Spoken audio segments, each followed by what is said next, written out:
She's not back yet? You mind if we take a look in her bedroom? Has she ever disappeared before? She didn't leave without permission. She doesn't not text me when I text her.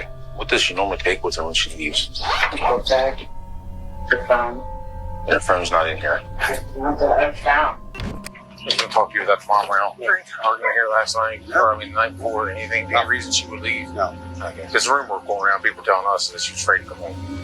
This is the moment Andy McCauley realized police were on his trail. Just hours earlier, his girlfriend's daughter, Riley Crossman, suddenly went radio silent, and police were quickly called to come and investigate. At first glance, it looked just like a messy teenager's bedroom with nothing out of the ordinary. But as the officers scoured through the clutter, unsettling details began to emerge. This was her book bag. Debbie said she wore it, but she said the kids already went through everything. Tony. Squaddy. They would find items that a teenager might typically take if they were planning to run away. But as they begin to look even more, they start to notice blood. Blood was on her sheet, and more was found on her comforter. The cops were now certain that foul play had occurred, and something terrible happened to Riley. As they try to piece together the puzzle, police find themselves entangled in one man's web of deceptions and twisted lies, all crafted to conceal his one single disturbing secret. On May 8, 2019, dispatchers received a call from a concerned woman reporting the disappearance of her 15-year-old daughter, Riley Crossman. As officers arrive at the scene, they come into contact with the caller, Chantel Oakley, and her boyfriend, Andy McCauley. What's going on, man? Haven't seen you in a long time. It's been a while. Any word? You mind if we take a look in her bedroom? Has she ever disappeared before? She didn't leave without permission. She doesn't not text me when I text her. This is the only mirror we have like this, so I came in yesterday morning, and I don't remember that being there. And especially her glasses, because this is not exactly the way it was. I've been in here digging and looking to see if there was a note or anything like that. According to Riley's mother, this was unlike her, and she wasn't one to run off without telling anyone. A quick search of her room revealed that her belongings were untouched, except her bed, which was covered in bloodstains. This was highly suspicious, so officers quickly took a sample and sent it off for DNA testing. But for now, officers need to gather as much information as possible from people who last saw Riley, so they decide to question Andy about his whereabouts that day. You can talk to you that farm around. Arguing here last night, or the night before, anything, any reason she would leave? No. Okay. There's more going around, people telling us that she was afraid to come home. I don't know if that's, you hear how people go sometimes, but That was nothing like that. okay. So, She wouldn't have to be her. I mean, they're right. They ain't like that. It's never like that. he says, nothing. Nothing. Yeah, Her mom wasn't even home. right. She's at work. No, you. They said that she got an argument No. with you and, No. and didn't want to come home. No. So, I don't know. She was her you can ask your grandma. She was here doing dishes and everything. Her grandma was here till 7:30. Okay. Debbie. Right. Yeah. When's the last time you saw her? Like 9, maybe 10ish. At night? Yeah. And what context was that? Oh, she was here in the house. She went to bed probably. Well, I don't know what time she went to bed, but she was. All the kids were in the room by like 9:30. Did she leave in the morning? No, I left at 4. I got up at 4 o'clock in the morning. Left at 5. Okay. Go to work. According to family and friends, Andy was never an early riser. In fact, when police interviewed one of his colleagues, Johnny, he stated that he had to go to his house and repeatedly call him to wake him up. But on this particular day, things were different. I'll call him and see if he's up. So that morning, do you remember if you called him or he called you? Wednesday morning. I want to say he called. But this was not the only strange thing about Andy that day. He also told police that he was at work all day, and when cops interviewed another one of his colleagues to verify his alibi, they found out that Andy had left work and was gone for nearly 5 hours. And he gets back at roughly, It's probably 2:45. somewhere around So he was going a while. 4, almost 5 hours. Because of this, detectives now know that Andy hasn't been completely honest with them so far, at least about staying at work the full day. This is very clearly a red flag and means that he's trying to hide something from them. But Andy might not be the only one hiding something, as officers would find out when they decide to look into Riley's boyfriend, Hayden. For the last 8 months, the two reportedly FaceTimed every night, so officers believed that if anyone was in contact with Riley the night before, it would be Hayden, and he was soon called in for an interview 2 days after Riley went missing. Can you just tell us when you were last FaceTiming? I was actually talking to her about the DC trip that was going on. And do you know exactly what time? 10:30-ish. On the night of Riley's disappearance, it just so happened that Hayden deleted all his messages with Riley because he did not want his mother seeing them. This is why detectives could tell that Hayden knows something, but because of his mother's defensiveness, he's unable to speak his mind. I told him before not to delete his messages, but he isn't having it, deleting everything. What do you know about her mom's lifestyle? Or what their relationship? I don't really know much about mom. I feel like she just isn't a responsible person. She'll just let her do whatever she wants. They had a dance, and she was wearing this short dress. She let her walk to the school by herself in this short dress. It's at night. Riley had way too much freedom. Although this interview was not too fruitful, it pushed Hayden to come forward with a crucial piece of evidence afterwards. A series of disturbing text messages that Riley sent to him the night before she disappeared, saying that Andy was in her room and that she was scared. Immediately, all suspicion was further confirmed around Andy, and officers would later use this information to piece together this dark puzzle. But for now, finding out Andy's actual whereabouts and what really happened during the 5 hours that Riley was missing is crucial to the investigation, and the reason why Andy would be called in for questioning. I just talked to Johnny, right? Saw him leaving. Okay. Would you be surprised if he told me something completely different? Maybe. Do you not remember leaving that job site and going to Red Hill? Oh, yeah. Oh, I'm sorry. We did go to, I'm sorry. We did. You're right. Okay. You're right. We did go to, and did a shell. How long were you there at Red Hill? Like the rest of the day. Okay. Like the rest of the day. Okay. Were you at that house the entire time fixing the shelves? No. Okay. Where were you at? I was at the other house. Okay. I went and got some more drugs. If Andy was off doing illegal drugs during those 5 missing hours, then that could possibly explain why he didn't initially tell the cops the truth about where he had been all day. But this also could just be his way of trying to distract the police by bringing their attention to something else. At this point, detectives know that Andy is desperate to give them an alternate alibi, and his drug story could possibly be true. So to cross-check, they would call in Johnny again. Johnny had a history of drug use, and the two would often do cocaine together, so he can easily substantiate or discredit Andy's account. Would you say that there was enough to still do another line each? Oh, yeah. A couple lines each? Oh, yeah. Okay. So you wouldn't have to, you didn't need any more coke? No. So now, Andy's story about going to get more drugs isn't adding up. His colleague had already told the cops that they had more than enough cocaine to get them through the rest of the day, so there would be no reason for them to go get more drugs. Realizing that Andy has been lying, the police decide it's time to confront him and get to the bottom of his deception. What if I told you that I know you weren't that Sunoco, and you didn't buy drugs off anybody that day? See what I'm getting at? We went from this story to this story, now we're gonna get a third story. This is one of these times you really need to think of what you're telling me, okay? Because you're not being honest. Remember what I told you about being honest and I'm not gonna just throw shit at you? I know you weren't there. I know you didn't buy drugs off your cousin, and I know you didn't use them in that parking lot that day. Where did you go when you left? Went to my house to get the drugs. Okay. I already had them in my house. Okay. I already told Chantel. I still want to tell you I had them in my house. So you go back home, you use your drugs, and then you go back to work, and then what?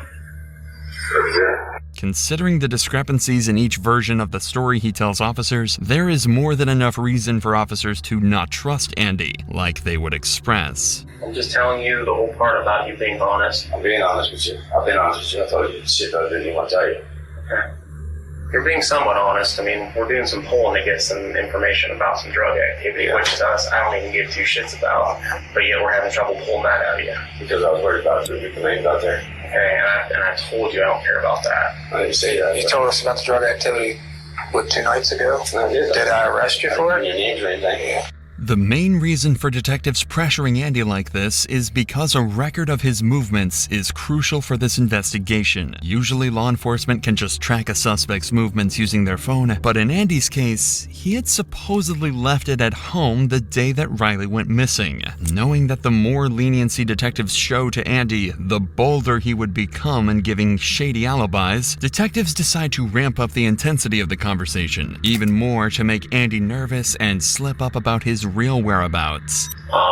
The further along this is, whatever happens, and whoever did this to her, the worse off it gets for that person too. Yes, hope so. She was probably taken out of that house by somebody. Yeah, I feel something that she was taken that way, I feel, because she'd be on by now. She wouldn't leave her mom. She was taken from that house, is what I'm saying. She didn't wander off. She didn't pack a bag and take her clothes, take her glasses, take a cell phone charger, take all of her money. She had most of her money. Someone's going to go. Her money was still in the book bag. Yeah. So like I said, if someone's going to run away or do something, they're going to make a little bit better effort, even for a 15-year-old. I agree. For a 15-year-old kid, they're going to at least have the necessities. Even after explicitly stating the absurdity of the situation, Andy seems as calm as ever and won't crack about where he really was. But even in this situation, detectives have one piece of evidence that would cause the pressure to mount on Andy: the texts that Hayden had showed them. Once confronted with these, Andy's behavior changes immediately. What if I told you her last text to her boyfriend? We're saying, don't talk, because she still has the FaceTime on. Andy's in here. I'm afraid. That's what it said. What if I told you that? I would say that's crazy. I can put my hand on the Bible and tell you I saw those texts today. Well, I like to see him because I know probably he is scared of me. I know she was. Not only that, she said you were in here and she was in her bedroom because the FaceTime was still on. I was never in her room. That's not what she's saying. I don't go in her room. Andy, I'm not lying to you. I was not in her room, for one. And for two, the kid's not scared of me. There's no reason for her to be scared of me. I've been there in her life for 1.5 years. Taking care of her, giving her everything she needs. But what we're saying, like, I get that, and I hear you, but what we're saying is that's what she's saying. So obviously to her, she's afraid of something. The walls are closing in on Andy quickly, and he's no longer able to keep up with his lies. He can't think of any possible reason why Riley would be afraid of him, or any explanation for why she would have sent her boyfriend those texts. There's no way. There's no way you can ask your mother. Her mother will tell you that it's not true. There's no way. I'm telling you, I read that with my own eyes today. I don't know. I know. So you see where that puts us. Yeah, I understand, but the kid's not scared of me. I don't understand how you guys can say that. Despite the damning physical evidence, Andy continues to insist that there was no reason that Riley would have been afraid of him. Perhaps he thinks that if he denies this enough times, the cops will simply move on. That she's not. That's your grandmother. That's what she is saying. She's saying that's why we're saying that. We don't know what goes on behind closed doors when, you and Chantel are there, or Chantel and Riley are there, or we don't know, okay? But obviously in her mind, she's afraid of you. Yeah. Would you agree it doesn't make sense? It doesn't make sense at all. So does she have any reason to say that? No. Then why would she say that? Oh, no. At this point, the cops have given Andy an opportunity to come up with any sort of explanation at all, or even a lie. This would have been his chance to point towards something that may have happened in the past, even as simple as a disagreement between the two of them, as a possible reason Riley would have written these things. But Andy is not taking the bait. Is she vindictful towards you? Does she hate you? No, she don't hate me. She loves me. That's what I'm asking you. I don't know that. Does she argue with you? No, ever. We have She never cuss at you, curse you out, nothing? Never, nothing. In 1.5 years, nothing. Okay, so it sounds like to me she does love you so heartedly. Yes. Okay, so why would she say that? I don't know. In 1.5 years, we have not had one conflict. Okay. Me and the boy, yeah, we have. Okay, but there's never been anything, like you said, 1.5 years or the last several weeks, several months, several days, nothing that's you're like, oh yeah, I forgot about that one time she wanted this and I told her no. Maybe she got mad and she's nothing. With all else failing, Andy would attempt to try and convince the cops that he shares the same sentiments as them. But you see where that puts us, right? Yeah, I understand. I understand what you guys are. I'm not mad that you guys are doing your job. I mean, that's the last message he has from her. Mm-hmm. I'm mad that you guys are doing your job. I know you do your job, but there's nothing I can think of. You want us to do our job. That's what we're doing. I'm asking you to do your job. I'm not mad. You guys don't. Guys, I think he's a little pissed off, but nothing. There's nothing I can think of. She would be mad at me for, or she would be upset with me, or scared of me or anything would be. You didn't go in that room? No. She still had FaceTime on too. Okay, well, I wasn't in that room. The cops lacked probable cause at this time to arrest Andy, but there is one piece of evidence that is about to change the course of this entire investigation. It was around this time that the lab results on that blood sample would finally return, and it would be an exact match to Andy's DNA. But that's not all. They also learned that the blood they tested was also mixed with saliva. This made the cops suspect that Riley's face may have been forced into the pillow in an attempt to keep her from screaming. This is an important development, but they still haven't located Riley, and they need to find more information about where Andy was during those 5 missing hours. Luckily though, all of that can be answered in the CCTV footage that captured all of Andy's movements. There were cameras attached to a nearby high school that captured Andy McCauley leaving his work site. That was the starting point of the investigation for the cops. They knew the direction of his travel, including the fact that he was on Route 9. An eyewitness who knew what Andy's vehicle looked like was able to confirm that she saw his truck backed up into the driveway of Riley's home in the middle of the day when he should have been at work. At this point, the cops believe that Andy killed Riley during the late night or early morning hours, likely to keep her from screaming while he assaulted her. They believe he then hid her body in the bedroom until everyone left, and then later returned to the house when it was empty to pick up her body and dispose of it. Using CCTV footage to guide them, and with the help of police canines trained to pick up Riley's scent, they search a nearby mountainous area. It is there that they tragically find Riley's decomposing body left in a secluded area. While this is the outcome that nobody wanted, it marks the turning point in the case. Near where Riley's body is found, there are several unique-looking screws discovered. These are the same screws that were located when the cops had searched Andy's vehicle the day previously. This is even further evidence that solidified the case against him, and 8 days after the discovery of Riley's body, Andy is arrested and charged with her murder. He pleaded not guilty. In the trial, Andy's defense argued that the prosecution failed to provide a clear motive or definitive cause of death, as the exact cause could not be determined due to the body's decomposition. Despite this, the jury found significant evidence linking McCauley to the crime, such as the presence of drywall mud on Crossman's body, which matched the drywall found in McCauley's truck, and inconsistencies in McCauley's statements about his whereabouts on the day of Crossman's disappearance. The jury deliberated for about 4 hours over the course of 2 days and decided that the monster who murdered Riley was none other than Andy McCauley. We, the members of the Pettit jury, as to the issues joined, find the defendant, Andrew J. McCauley Jr., as follows. Count 1, murder. Guilty of murder in the first degree. Finally, justice for Riley had been served. The only thing left was for Andy to be sentenced. The judge presiding over the case sealed his fate by giving him 2 life sentences.